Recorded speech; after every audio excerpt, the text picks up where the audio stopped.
Colleagues, friends, I've got former students here, I've got my husband, I've got my new colleagues, and lots of colleagues from GCU and across the anti-poverty human rights movement in Scotland. So thank you all very much for coming out tonight. More than 1 million people in Scotland live in poverty, meaning many people can't achieve the basic standards of living set by international human rights law. There are over 700 organisations and more responding to food insecurity in this country. Homelessness is at a 10-year high in Scotland, and deaths from drug and alcohol misuse are on the rise, with much greater impact, or far more people impacted in what we continue to call deprived areas. Another phrase I find that should be redundant. These and many other appalling realities, which everybody in this room is well aware of, reveal what I do think is a failure of our approach to policy development and delivery in Scotland. I'm talking about the effectiveness of our approach to policy making. I'm not talking politics, I'm not making party political points here. I'm talking about how policy is made and where people's voices are in that process. Tackling poverty is the responsibility of all what we might call the mechanisms of state, all public bodies. But the challenge of eradicating poverty belongs to us all. The outcomes of poverty I've just described are a portrait of real lives. Hungry children, disabled and elderly people in damp houses, the homeless woman that you doubtless passed on the pavement outside Buchanan Street bus station on your way here. Disabled people choosing between eating and heating, juggling the costs of heating and essential support equipment, or pitting care charges against rising energy and food costs. In Scotland in 2024. That's shameful. And where are the voices of the people who are living in these circumstances, living the result of these policy decisions? And how are they involved in fully realising their rights in Scotland? So what I want to talk about just now is how a human rights-based approach is one way to support those voices to be heard. Some of you tonight will be very familiar with that approach, others maybe less so. So hopefully over the course of the next few minutes, and I hope it is just a few minutes because I can talk quite a lot, but I want to introduce you to the idea of human rights-based policy making, budget setting, and shaping a culture of human rights in Scotland that is fundamental if we are to truly challenge poverty. A strong evidence-based human rights framework should be the starting point of any work to ensure that women, men and children in Scotland can live a full and safe life of autonomy and dignity. That framework must be robust, it must support those responsible for addressing poverty and also hold them to account. And it must be designed with the full participation of people in Scotland, especially the most marginalised. And by that I mean disabled people, gypsy travellers and black and minority ethnic people living in Scotland. Their experience must be recognised and their voices must be influential. John's introduced me in very grand terms, but I just wanted to say hello myself. It really is a privilege to be here tonight and to have been asked back by colleagues. It's always nice to be asked back and not have to apologise for the first time you were there. But to be asked back, and so recently, after being part of the team here. So my sincere thanks to colleagues at the Poverty Alliance and at Spyro for inviting me to this lecture, and in my capacity of the job of a lifetime as Chair of the Scottish Human Rights Commission. As John said, I'm no stranger to GCU, having worked here since 2006. I really couldn't find the door, obviously, as a PhD student and then a research fellow, and then joining the amazing social sciences team in the social sciences department, delivering 2 master's programmes in human rights, and I'm really delighted to see students here tonight. And that programme is now led by the amazing Rose Parr, who's up there in the red shirt looking very shy, and the amazing Rose Parr, who's taken over as programme lead. So I started at the Commission at the end of August. Oh, there's a lot to do. There's a lot to do in the new role with a fantastic team, and I'm delighted to have colleagues here tonight, Jan Savage and David Lees, who lead the team, the amazing staff team. The Commission is Scotland's national human rights institution with a mandate to promote and protect human rights in Scotland. We are an independent public body established by an Act of Parliament, the Scottish Parliament in 2006. And the Commission is also part of the international human rights system, accredited by the United Nations to monitor international treaties and provide impartial evidence on the enjoyment of human rights in Scotland. But several of those international treaties were due to be brought into law within the next year as part of a Scottish Human Rights Bill. That bill would have brought home rights from those treaties into everyday service design and delivery, and giving us the tools to tackle the deep roots of poverty and remedies for breaches of existing convention rights. However, last month we heard the Scottish Government has delayed the bill, and this has caused immense anger and disappointment, rightly so, amongst human rights campaigners in Scotland. At a time when we're again facing deep cuts across public spending, the decision weakens the commitment to fight poverty and directly impacts the most marginalised in Scotland. Now, of course, making new laws can be complex, particularly given the constitutional context of Scotland. But complexity is not a reason not to do the right thing. It means proceeding with care, informed by evidence, and there's plenty of evidence from the Commission, evidence from all of you in this room, in the research and policy analysis and campaigning that you all do. Our treaty monitoring, part of our mandate, also continually reveals the gaps in people's rights in Scotland. So without legislation to bring the international treaties into law, it means people in Scotland continue to be deprived of direct access to justice, to secure their rights under the treaties to which the UK government is a signatory. So that means we're covered by these rights, but when deprived of them, we have no direct means of raising action in the domestic courts. But that doesn't mean that we can't pull hard on those levers that require action and practice from the public bodies who are the duty bearers within these treaties. And that means action from government and public bodies. So our councils, our health boards, our schools and universities across the piece. So we don't know when or if a human rights bill will be delivered, but whatever the next steps for government, to truly end poverty in Scotland, a human rights-based approach must be the way forward.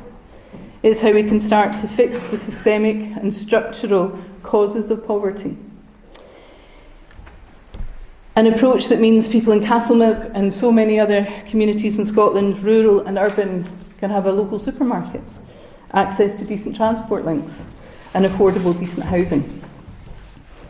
A human rights-based approach uses evidence and analysis at the start of considering policy, focusing on the outcomes, delivering food security, decent housing, adequate transport and an adequate income, and access to justice when things go wrong. And these are elements of everyday life, and that's what we mean when we talk about human rights. It's people's everyday life. And they're all set out in international treaties, including the right to social security, adequate income, and adequate, accessible and culturally appropriate housing, and so on.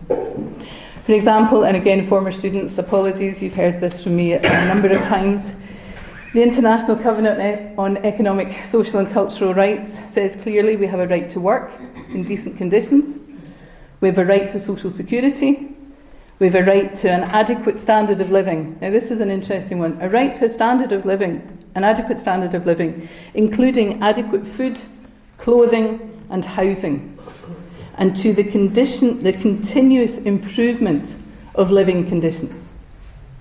The continuous improvement. Is that what we're experiencing in Scotland? Is that what people are experiencing in Scotland? And this covenant also says, and this is where it gets into that sort of technical legalistic language, each state party to the present covenant undertakes to take steps individually and through international assistance and cooperation, especially economic and technical, to the maximum of its available resources with a view to achieving progressively the full realisation of rights. What that means is that governments must make every effort to raise the revenue that they've said they will, close off loopholes for tax avoidance and tax evasion, and ensure that all available resources are applied appropriately to securing people's rights in our everyday lives. That's the accountability mechanism that we look at when we talk about human rights budgeting. And again, apologies to colleagues and friends who've heard me talk about human rights budgeting for a long time. So, human rights budgeting is a way of embedding rights into government revenue raising, usually tax, but also looking at spending plans. It's a powerful tool for change, and it would put human rights at the heart of decision making. Now, it's clear to us at the Commission that despite some very clear progress from the Scottish Government over the years, they're not yet budgeting through a human rights lens. Using the Open Budget Survey, the Open Budget Initiative survey process twice now, we can see some improvements in the transparency and available documentation and the openness of information on decision making. But it's clear there's a long way to go to embed these approaches to decision making in and across government departments. Under a human rights-based approach, budgets would be set and scrutinised by identifying the relevant human rights standards. For instance, a question might be, do these budget decisions support an adequate standard of living? Or another question is, do we have a taxation system that links decision A to achieving goal B? Reducing child poverty could be that goal. Through a human rights-based approach, budgets would be open, making it easier to work out what is working and what's not working. And the people most affected would be consulted and have a voice. In other words, human rights budgeting means transparency, accountability and participation. It means the maximisation of resources for the progressive realisation of rights. It means meaningful change. So work on human rights budgeting has been progressed by the Commission and others in the Human Rights Budget Working Group over a number of years, and through the Scottish Government's Equality and Human Rights Budgets Advisory Group for years. I'm very familiar with it, having been a member for 25 years and then chair for 6. Maybe I've just not been doing a very good job at it. Because it seems that the approach to analysis has still not been utilised, and certainly not in the latest fiscal statement or spending cuts, as we might talk about. So recently the Scottish Government rolled back its commitment to universal free school meals, and it removed free access to transport for asylum seekers. Following the statements from the Poverty and Inequality Commission expressing their concern that the Scottish Government child poverty targets for 2030 are unlikely to be met as it is, where's the coherence of the political priorities and the resourcing decisions being made? The assessments for these decisions have only just been published, but even on a quick look through, it's kind of hard to see or to understand the rationale for these decisions, which appear to cut across other stated political priorities of ending child poverty and investing in public services. The published document says little about about the process of how any human rights issues or equality impact of multiple decisions has been made. But it also suggests all the way through that these decisions will have little impact on equality and human rights outcomes. Now, does that raise, which question do you think that raises? A question about why was something being budgeted for if not doing it isn't going to make any difference? Why was it there in the first place then if it wasn't going to make any difference? So does it tell us really is a bigger answer to that question about the quality of the analysis that goes into human rights and equality impact statements? So in our recent report to the Council of Europe's European Committee on Social Rights, The Commission examined the impact of the cost of living crisis in Scotland. We identified that Scotland is at risk of breaching some of its international obligations to protect an adequate standard of living as a result of the enduring impact of austerity and subsequent policy decisions. Now, can I just interrupt myself? Again, familiar to anybody who knows me. But I want to say I'm not a fan of the term cost of living crisis. As I understand it, a crisis should be something that's acute and short-lived. A moment in time, a temporary situation that can be fixed. But this term itself is becoming normalised in the media, in politics, in policy, in research, and in the framing of funding for civil society organisations. Meaning that, or I'm afraid what that means, is that the gaps then are becoming solidified, more entrenched. And it's somehow more acceptable because we have a term for it and it trips off the tongue. I think we're at risk of this becoming another new normal, to use a phrase from another time of crisis that was meant to change our structures, processes and institutions. But we have not built back better. What we're seeing are the consequences of deep structural and systemic causes of poverty that we need to look at, reaching far beyond the current soaring prices. Now, there's no doubt that poverty has deepened through the inflationary years, particularly for women, children, disabled people and minority ethnic communities. And in our report, we were clear that despite a number of positive policies from Scottish Government designed to help low-income families, the cost of living crisis has massively affected households in Scotland and has pushed or kept more people in poverty.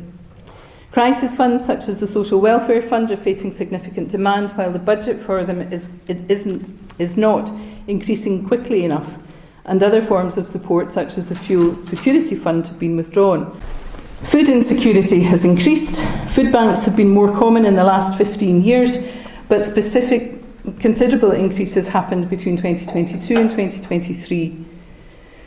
There's a shortage of housing that meets people's needs and that's affordable across all of Scotland, and accommodation in rural areas is particularly challenging. Plans to tackle poverty, particularly child poverty, have been a priority for many years, but the poverty rates don't seem to be falling.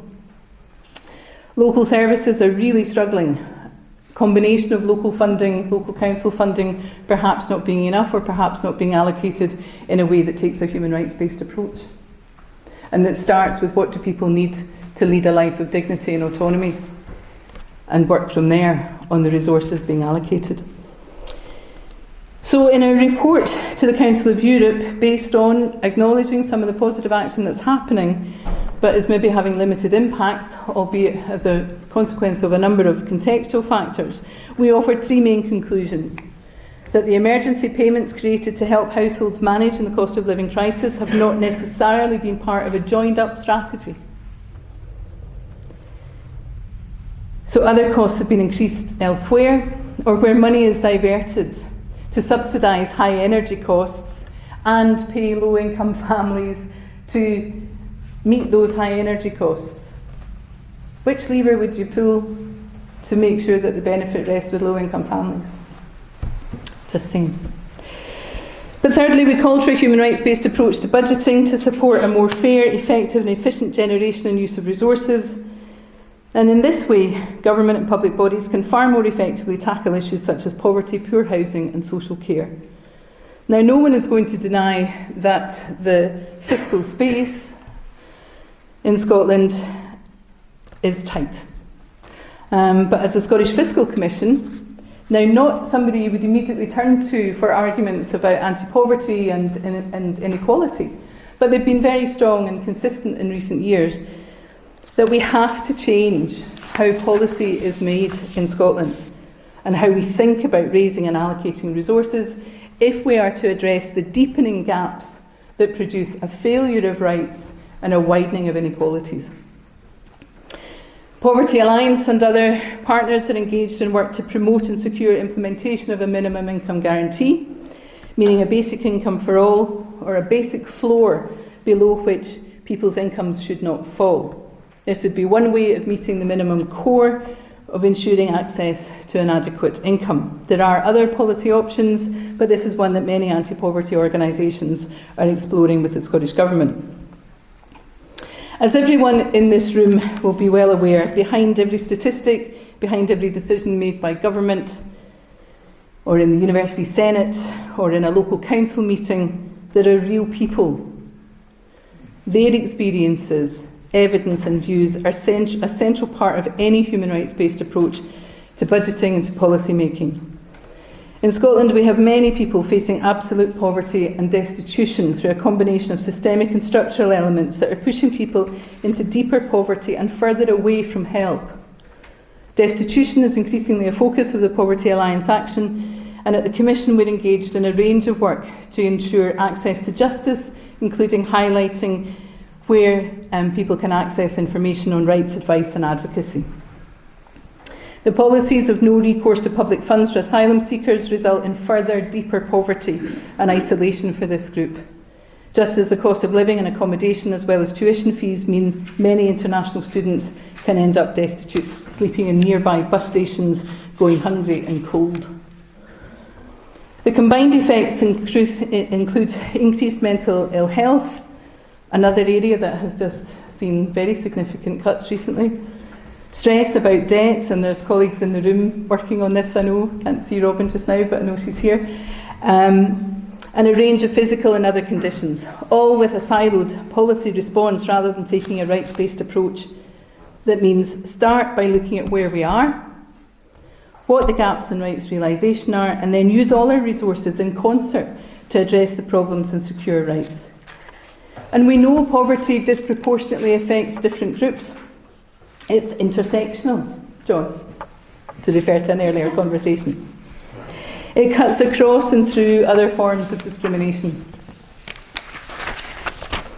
For example, a new report on women's living standards from the UK Women's Budget Group revealed that the combined impact of tax and benefit changes and public service spending reductions from 2010-11 through to 2027-28 shows that overall women experience a higher average annual loss in living standards than men, losing 9.4%, equivalent to over £3,000 per year, compared to men's loss of just under 6%, 5.8%, around £2,400 a year. From 2010 to 2028, disabled women in England stand to lose 11% of their living standards. Lone mothers face an 18% drop, equivalent to more than £10,000 a year, and women from Black and Asian backgrounds, 13%.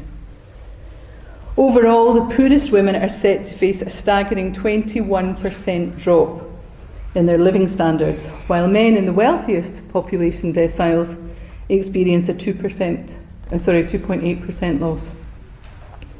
Now, that data is based on UK social security and tax policy. We don't yet have the picture for Scotland, but we can imagine it's not going to be that different. And the question remains the same. How are these women meant to feed themselves and their families? So only when decision makers face a human rights-based duty, like the one that was supposed to be in the proposed bill, when they hear these realities and have to take them into account, are we likely to have the drivers for real change and better outcomes. And I'd also like to share some insights from a recent report by the Scottish Women's Budget Group looking at the impact of the cost of living crisis on women here.